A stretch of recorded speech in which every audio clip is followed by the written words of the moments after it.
Part 2, Chapter 3 of The Valley of Fear by Sir Arthur Conan Doyle. Chapter 3. Lodge 341, Vermissa. On the day following the evening which had contained so many exciting events, MacMurdo moved his lodgings from old Jacob Shafter's and took up his quarters at the widow Macnamara's on the extreme outskirts of the town.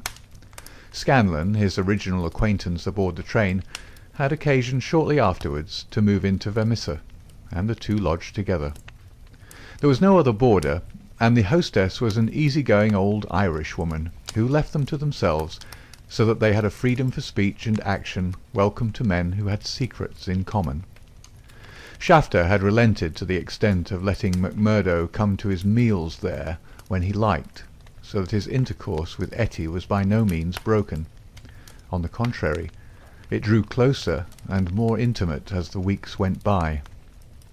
In his bedroom at his new abode, MacMurdo felt it safe to take out the coining moulds, and under many a pledge of secrecy a number of brothers from the lodge were allowed to come in and see them, each carrying away in his pocket some examples of the false money, so cunningly struck that there was never the slightest difficulty or danger in passing it.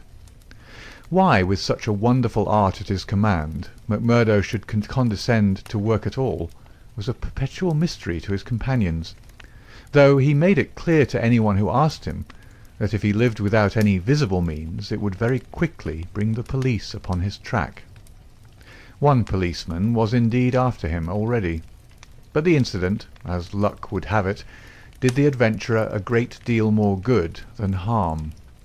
After the first introduction there were few evenings when he did not find his way to McGinty's saloon, there to make closer acquaintance with the boys, which was the jovial title by which the dangerous gang who infested the place were known to one another.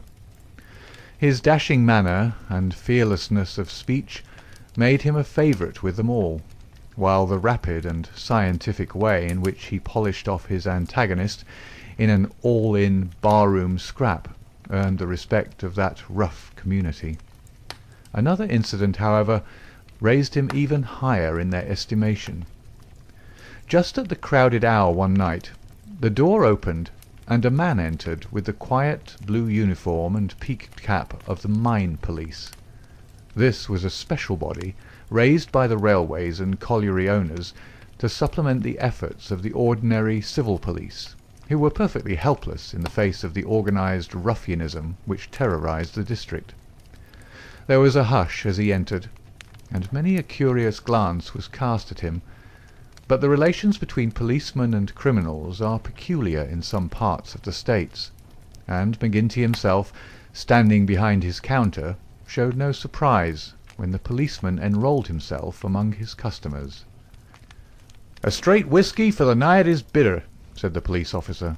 "I don't think we've met before, councillor." "You'll be the new captain," said McGinty. "That's so. We're looking to you, councillor, and to the other leading citizens, to help us in upholding law and order in this township. Captain Marvin is my name." "We do better without you, Captain Marvin, for we have our own police of the township, and no need for any imported goods. What are you but the paid tool of the capitalists, hired by them to club or shoot your poorer fellow citizen?" "Well, well, we won't argue about that," said the police officer good-humouredly. "I expect we all do our duty same as we see it, but we can't all see it the same." He'd drunk off his glass and had turned to go when his eyes fell upon the face of Jack MacMurdo, who was scowling at his elbow.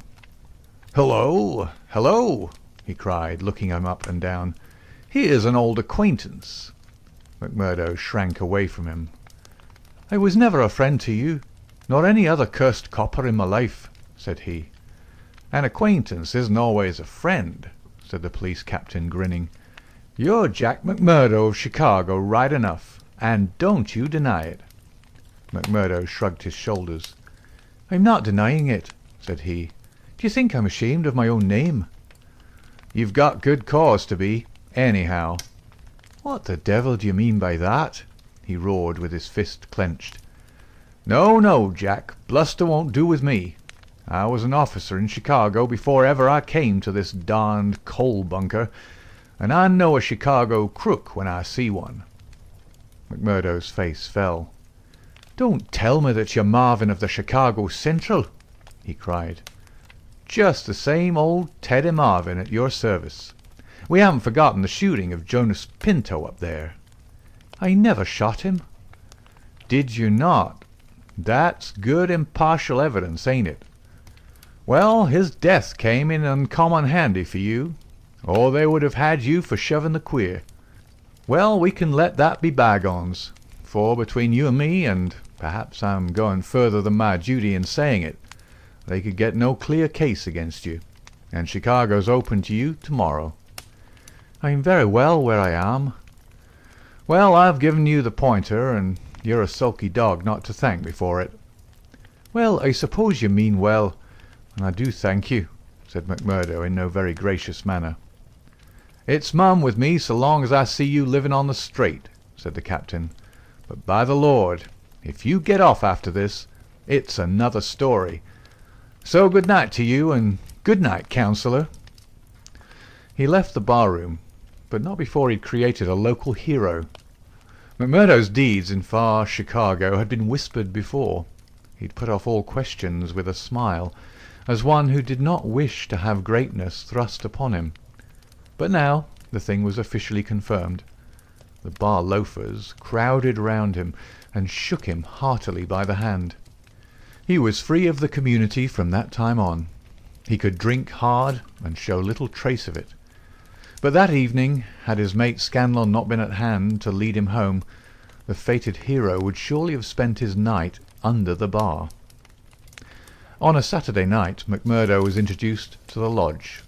He had thought to pass in without ceremony as being an initiate of Chicago, but there were particular rites in Vermissa of which they were proud, and these had to be undergone by every postulant. The assembly met in a large room reserved for such purposes at the Union House. Some 60 members assembled at Vermissa, but that by no means represented the full strength of the organisation, for there were several other lodges in the valley, and others across the mountains on each side, who exchanged members when any serious business was afoot, so that a crime might be done by men who were strangers to the locality. Altogether, there were not less than 500 scattered over the coal district. In the bare assembly room, the men were gathered round a long table. At the side was a second one, laden with bottles and glasses, on which some members of the company were already turning their eyes. McGinty sat at the head, with a flat black velvet cap upon his shock of tangled black hair, and a coloured purple stole round his neck, so that he seemed to be a priest presiding over some diabolical ritual. To right and left of him were the higher lodge officials, the cruel, handsome face of Ted Baldwin among them. Each of these wore some scarf or medallion as emblem of his office. They were, for the most part, men of mature age, but the rest of the company consisted of young fellows from 18 to 25, the ready and capable agents who carried out the commands of their seniors. Among the older men were many whose features showed the tigerish, lawless souls within, but looking at the rank and file, it was difficult to believe that these eager and open-faced young fellows were in very truth a dangerous gang of murderers, whose minds had suffered such complete moral perversion that they took a horrible pride in their proficiency at the business, and looked with deepest respect at the men who had the reputation of making what they called a clean job. To their contorted natures it had become a spirited and chivalrous thing to volunteer for service against some man who had never injured them, and whom in many cases they had never seen in their lives. The crime committed, they quarrelled as to who had actually struck the fatal blow, and amused one another and the company by describing the cries and contortions of the murdered man. At first they had shown some secrecy in their arrangements, but at the time which this narrative describes, their proceedings were extraordinarily open, for the repeated failure of the law had proved to them that on the one hand no one would dare to witness against them, and on the other they had an unlimited number of staunch witnesses upon whom they could call, and a well-filled treasure chest from which they could draw the funds to engage the best legal talent in the state. In 10 long years of outrage there had been no single conviction, and the only danger that ever threatened the scourers lay in the victim himself, who, however outnumbered and taken by surprise, might and occasionally did leave his mark upon his assailants. MacMurdo had been warned that some ordeal lay before him, but no one would tell him in what it consisted.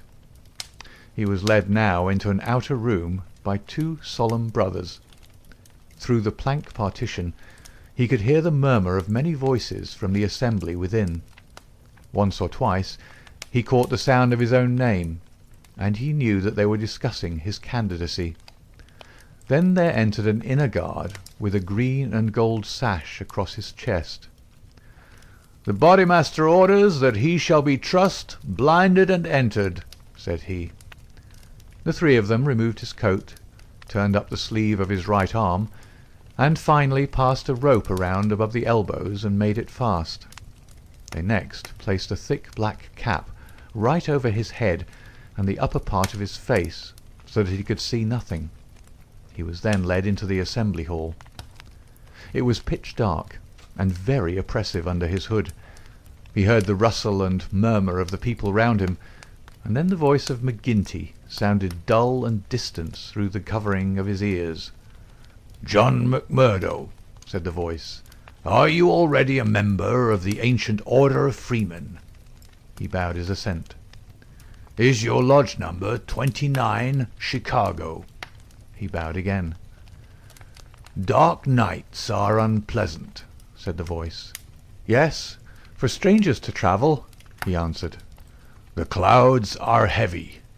"Yes, a storm is approaching." "Are the brethren satisfied?" asked the Bodymaster. There was a general murmur of assent. "We know, brother, by your sign and by your countersign, that you are indeed one of us," said McGinty. "We would have you know, however, that in this county and in other counties of these parts we have certain rights, and also certain duties of our own which call for good men. Are you ready to be tested?" "I am." "Are you of stout heart?" "I am." "Take a stride forward to prove it." As the words were said, he felt 2 hard points in front of his eyes, pressing upon them, so that it appeared as if he could not move forward without a danger of losing them. None the less, he nerved himself to step resolutely out, and as he did so the pressure melted away. There was a low murmur of applause.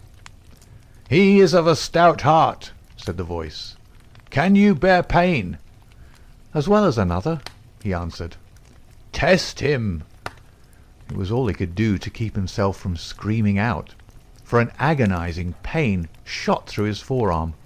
He nearly fainted at the sudden shock of it, but he bit his lip and clenched his hands to hide his agony. "I can take more than that," said he. This time there was loud applause.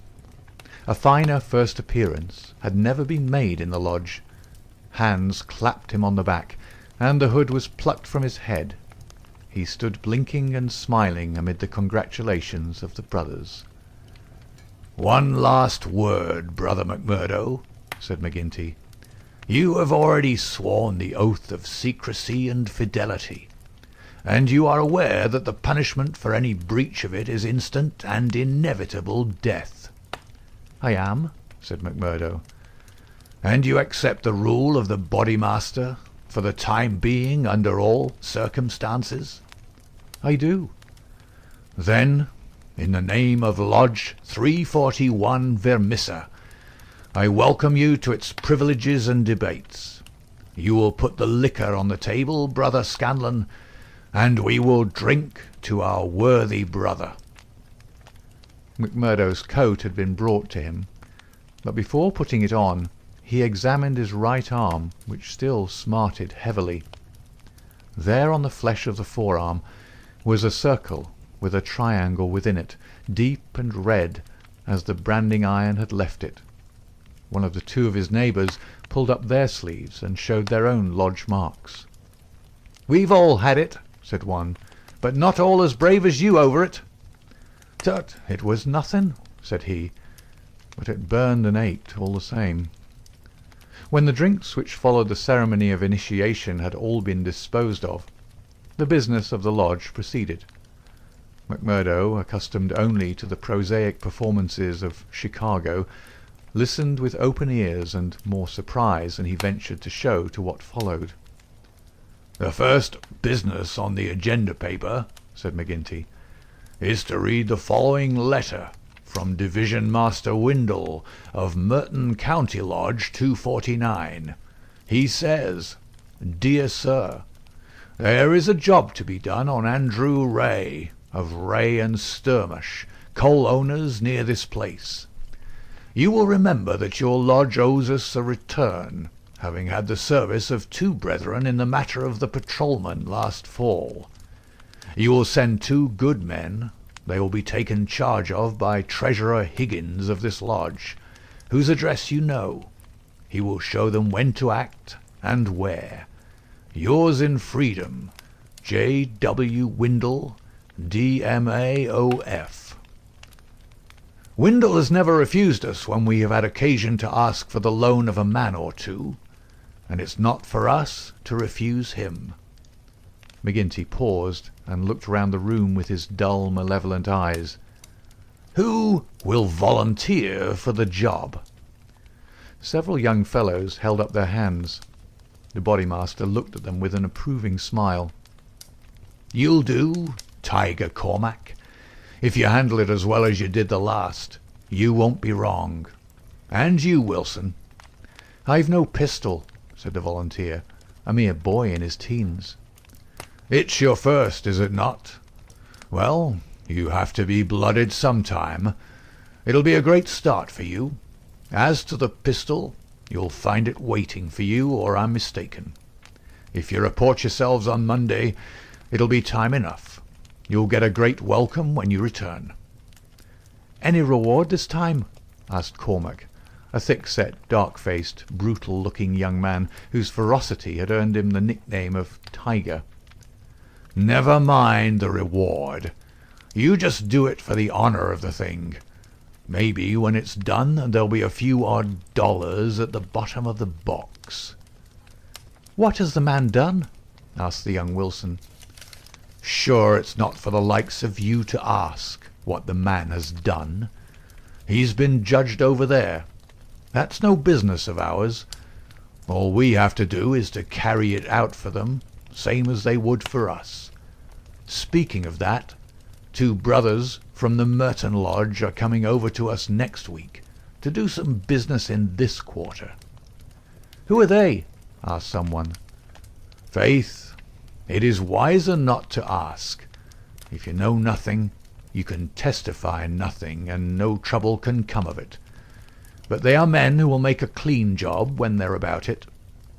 "And time, too," cried Ted Baldwin. "Folk are getting out of hand in these parts. It was only last week that 3 of our men were turned off by Foreman Blaker. It's been owing him a long time, and he'll get it full and proper." "Get what?" McMurdo whispered to his neighbour. "The business end of a buckshot cartridge," cried the man with a loud laugh. "What think you of our ways, brother?" McMurdo's criminal soul seemed to have already absorbed the spirit of the vile association of which he was now a member. "I like it well," said he. "'Tis a proper place for a lad of metal." Several of those who sat around heard his words and applauded them. "What's that?" cried the black-maned bodymaster from the end of the table. "'Tis our new brother, sir, who finds our ways to his taste." McMurdo rose to his feet for an instant. "I would say, eminent bodymaster, that if a man should be wanted, I should take it as an honour to be chosen to help the lodge." There was great applause at this. It was felt that a new sun was pushing its rim above the horizon. To some of the elders it seemed that the progress was a little too rapid. "I would move," said the Secretary Harraway, a vulture-faced old greybeard who sat near the chairman, "that Brother McMurdo should wait until it is the good pleasure of the lodge to employ him." "Sure, that was what I meant. I'm in your hands," said McMurdo.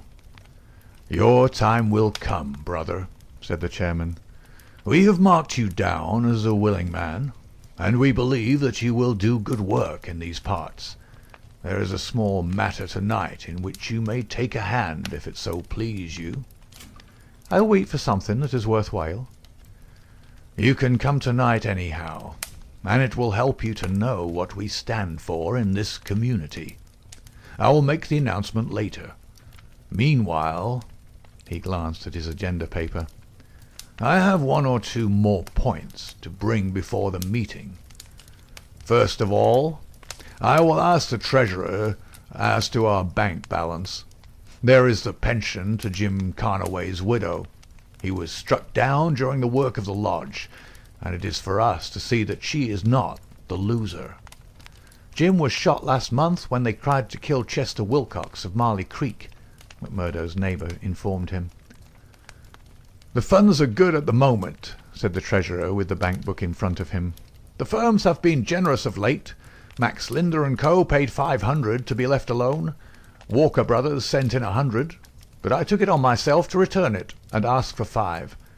If I do not hear by Wednesday, their winding gear may get out of order. We had to burn their breaker last year before they became reasonable.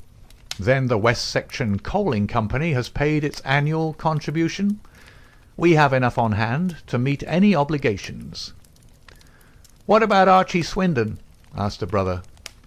"He has sold out and left the district. The old devil left a note for us to say that he'd had rather be a free crossing sweeper in a New York than a large mine owner under the power of a ring of blackmailers. By gar, it was as well that he made a break for it before the note reached us. I guess he won't show his face in this valley again." An elderly, clean-shaved man with a kindly face and a good brow rose from the end of the table which faced the chairman. "Mr. Treasurer," he asked, "may I ask who has bought the property of this man that we have driven out of the district?" "Yes, Brother Morris. It has been bought by the State and Merton County Railroad Company." "And who bought the mines of Todman and of Lee that came into the market in the same way last year?" "The same company, Brother Morris." "And who bought the ironworks of Manson and of Schumann and of Vandayer and of Atwood, which have all been given up of late?"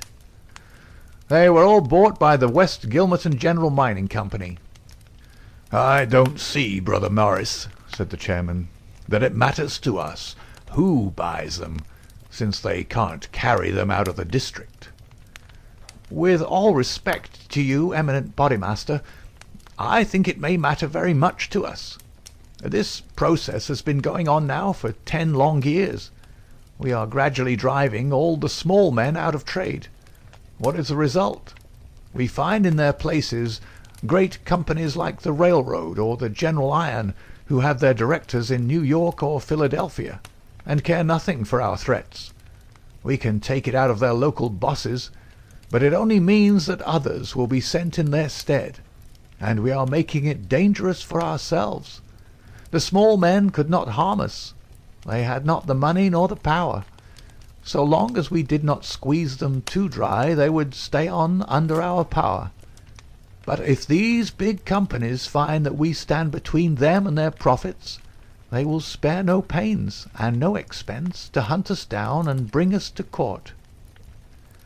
There was a hush at these ominous words, and every face darkened as gloomy looks were exchanged. So omnipotent and unchallenged had they been, that the very thought that there was possible retribution in the background had been banished from their minds, and yet the idea struck a chill to the most reckless of them. "It is my advice," the speaker continued, "that we go easier upon the small men. On the day that they have all been driven out, the power of this society will have been broken." Unwelcome truths are not popular. There were angry cries as the speaker resumed his seat. McGinty rose with gloom upon his brow. "Brother Morris," said he, "you were always a croaker. So long as the members of this lodge stand together, there is no power in the United States that can touch them. Sure, have we not tried it often enough in the law courts? I expect the big companies will find it easier to pay than to fight, same as the little companies do. And now, brethren," McGinty took off his black velvet cap and his stole as he spoke, "this lodge has finished its business for the evening, save for one small matter which may be mentioned when we are parting. The time has now come for fraternal refreshment and for harmony." Strange indeed is human nature. Here were these men, to whom murder was familiar, who again and again had struck down the father of the family, some man against whom they had no personal feeling, without one thought of compunction or of compassion for his weeping wife or helpless children, and yet the tender or pathetic in music could move them to tears. McMurdo had a fine tenor voice, and if he had failed to gain the goodwill of the lodge before, it could no longer have been withheld after he had thrilled them with "I am sitting on the stile Mary" and "On the banks of Allan Water." In his very first night, the new recruit had made himself one of the most popular of the brethren, marked already for advancement and high office. There were other qualities needed, however, besides those of good fellowship, to make a worthy freeman, and of these he was given an example before the evening was over. The whisky bottle had passed round many times, and the men were flushed and ripe for mischief when their bodymaster rose once more to address them. "Boys," said he, "there's one man in this town that wants trimming up, and it's for you to see that he gets it. I'm speaking of James Stanger of the Herald. You've seen how he's been opening his mouth against us again?" There was a murmur of assent, with many a muttered oath. McGinty took a slip of paper from his waistcoat pocket. "Law and order," that's how he heads it. "Reign of terror in the coal and iron district. 12 years have now elapsed since the first assassinations which prove the existence of a criminal organization in our midst. From that day these outrages have never ceased, until now they have reached a pitch which makes us the opprobrium of the civilized world. Is it for such results as this that our great country welcomes to its bosom the alien who flies from the despotisms of Europe? Is it that they shall themselves become tyrants over the very men who have given them shelter, and that a state of terrorism and lawlessness should be established under the very shadow of the sacred folds of the starry flag of freedom, which would raise horror in our minds if we read of it as existing under the most effete monarchy of the East? The men are known. The organization is patent and public. How long are we to endure it? Can we forever live?" "Sure, I've read enough of the slush," cried the chairman, tossing the paper down upon the table. "That's what he says of us. The question I'm asking is, what shall we say to him?" "Kill him!" cried a dozen fierce voices. "I protest against that," said Brother Morris, the man of the good brow and shaved face. "I tell you, brethren, that our hand is too heavy in this valley, and that there will come a point where in self-defence every man will unite to crush us out. James Stanger is an old man. He is respected in the township and the district. His paper stands for all that is solid in the valley. If that man is struck down, there will be a stir through this state that will only end with our destruction." "And how would they bring about our destruction, Mr. Standback?" cried McGinty. "Is it by the police? Sure, half of them are in our pay, and half of them are afraid of us. Or is it by the law courts and the judge? Haven't we tried that before now, and whatever came of it?" "There is a Judge Lynch that might try the case," said Brother Morris. A general shout of anger greeted the suggestion.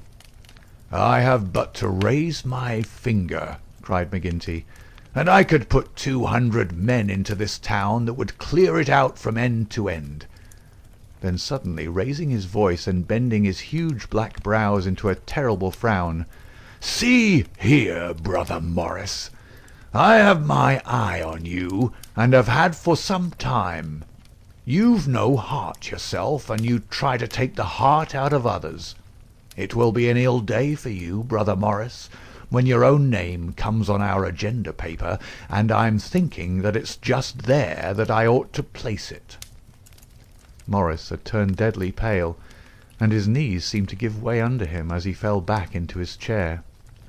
He raised his glass in his trembling hand, and drank before he could answer. "I apologize, eminent Bodymaster, to you and to every brother in this lodge, if I have said more than I should.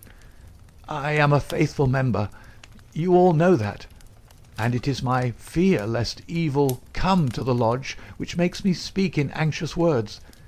But I have greater trust in your judgment than in my own, eminent Bodymaster, and I promise you that I will not offend again." The Bodymaster's scowl relaxed as he listened to the humble words. "Very good, Brother Morris. It's myself that would be sorry if it were needful to give you a lesson. But so long as I am in this chair, we shall be a united lodge in word and in deed. And now, boys," he continued, looking round at the company, "I'll say this much, that if Stanger got his full deserts, there would be more trouble than we need ask for. These editors hang together, and every journal in the state would be crying out for police and troops. But I guess you can give him a pretty severe warning. Will you fix it, Brother Baldwin?" "Sure," said the young man eagerly. "How many will you take?" "Half a dozen, and 2 to guard the door. You'll come, Gower, and you, Mansell, and you, Scanlon, and the 2 Willoughbys." "I promised the new brother he should go," said the chairman. Ted Baldwin looked at McMurdo with eyes which showed that he had not forgotten nor forgiven. "Well, he can come if he wants," he said in a surly voice. "That's enough. The sooner we get to work the better." The company broke up with shouts and yells and snatches of drunken song. The bar was still crowded with revellers, and many of the brethren remained there. The little band who had been told off for duty passed out into the street, proceeding in 2s and 3s along the sidewalk so as not to provoke attention. It was a bitterly cold night, with a half-moon shining brilliantly in a frosty, star-spangled sky. The men stopped and gathered in a yard which faced a high building. The words "Vermissa Herald" were printed in gold lettering between the brightly lit windows. From within came the clanking of the printing press. "Here you," said Baldwin to McMurdo. "You can stand below at the door and see that the road is kept open for us. Arthur Willoughby can stay with you. You others come with me. Have no fears, boys, for we have a dozen witnesses that we are in the Union Bar at this very moment." It was nearly midnight, and the street was deserted, save for 1 or 2 revellers upon their way home. The party crossed the road, and, pushing open the door of the newspaper office, Baldwin and his men rushed in and up the stair which faced them. McMurdo and another remained below. From the room above came a shout, a cry for help, and then the sound of trampling feet and of falling chairs. An instant later, a grey-haired man rushed out on the landing. He was seized before he could get farther, and his spectacles came tinkling down to McMurdo's feet. There was a thud and a groan. He was on his face, and half a dozen sticks were clattering together as they fell upon him. He writhed, and his long, thin limbs quivered under the blows. The others ceased at last, but Baldwin, his cruel face set in an infernal smile, was hacking at the man's head, which he vainly endeavoured to defend with his arms. His white hair was dabbled with patches of blood. Baldwin was still stooping over his victim, putting in a short, vicious blow whenever he could see a part exposed, when McMurdo dashed up the stair and pushed him back. "You'll kill the man," said he. "Drop it. Baldwin looked at him in amazement. "Curse you!" he cried. "Who are you to interfere? You that are new to the lodge. Stand back!" He raised his stick, but McMurdo had whipped his pistol out of his pocket. "Stand back yourself!" he cried. "I'll blow your face in if you lay a hand on me. As to the lodge, wasn't it the order of the bodymaster that the man was not to be killed? And what are you doing but killing him?" "It's truth he says," remarked one of the men. "By gar, you'd best hurry yourselves," cried the man below. "The windows are all lighting up, and you'll have the whole town here inside of 5 minutes." There was indeed the sound of shouting in the street, and a little group of compositors and pressmen was forming in the hall below, and nerving itself to action. Leaving the limp and motionless body of the editor at the head of the stair, the criminals rushed down and made their way swiftly along the street. Having reached the Union House, some of them, mixed with the crowd in McGinty's saloon, whispering across the bar to the boss that the job had been well carried through. Others, and among them McMurdo, broke away into side streets, and so by devious paths to their own homes. End of chapter 3.